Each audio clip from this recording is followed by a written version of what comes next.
څېړونکي وایي د تیرو 2 کلونو راهیسې په پولیسو او د نورو امنیتي ځواکونو په سرتیرو باندې د وسلوالو د بریدونو لړۍ زیاته شوې او وسلوال جدیده وسله کاره وي. څېړونکي وایي د ترهګرو په ضد که څه هم پوځي عملیات پیل شول او هغوی یې خواره واره کړه، خو تنظیمي ډانچه او مشران یې په ځای پاتې دي. او یوازې پولیس نه دی دلته خو ګوره دوی سره فوج هم دی، دوی سره فرنټیر کور هم دی، فرنټیر کانسټیبلري هم ده.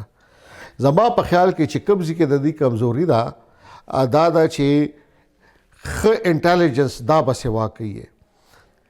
دا انیشیټیو چې دی دوی په خپل لاس کې دي چې دوی صرف په ډیفنسیو یا دفاعي موډ کې وي نو بیا په دوی هم لیکيږي، او که دوی انټیلیجنس ښیي او دوی خپل مخالف پسې ځي نو بیا به دوی زیاته کامیابي مومي. د خیبر پختونخوا د ترهګرۍ ضد پولیسو ادارې CTD په خپل یو تازه ریپورټ کې ویلي د روان کال په لومړیو 3 میاشتو کې د ترهګرو لخوا په پولیسو یو کم 80 بریدونه شوي دي.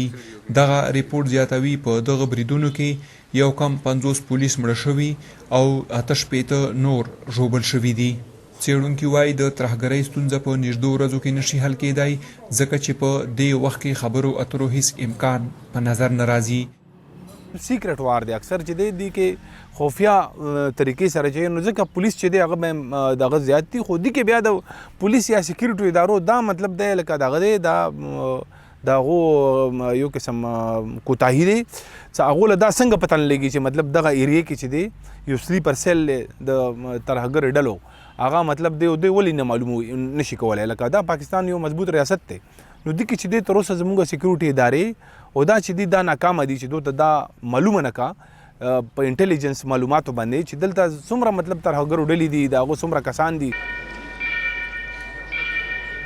د خیبر پختونخوا وزیر اعلی علي امین ګنډاپور په خپل وړومبۍ وینا کې ویلي د ټولو نه اول به ترهګري ختموي، امنیت به په ځای کوي او د پرته پرمختګ نشي کېدلی.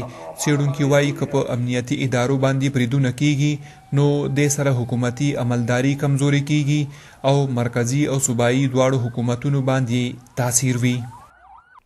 خو زمونږ په دې پښتونخوا کې دا طرف چې کم دی دلته زیات داعش او تحریک طالبان پاکستان، نو د دې یو بنیادی وجه دا ده چې تنظیمونه په خپل ځای باندې قایم و دایم دي، د هغې لیډرشپ په خپل ځای او د هغې چې کوم سپلای چین موږ ورته یو هغه ماشنته دی.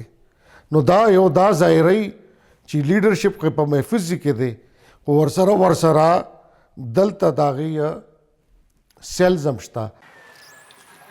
د خیبر پختونخوا د ترهګرۍ ضد پولیسو ادارې CTD په خپل ریپورټ کې ښایي روان کال جنوري، فبروري او مارچ په میاشت کې 111 ترهګرۍ بریدونه شوي چې پکې زیاتره د پختونخوا په جنوبي سیمو کې ترسره شوي دي.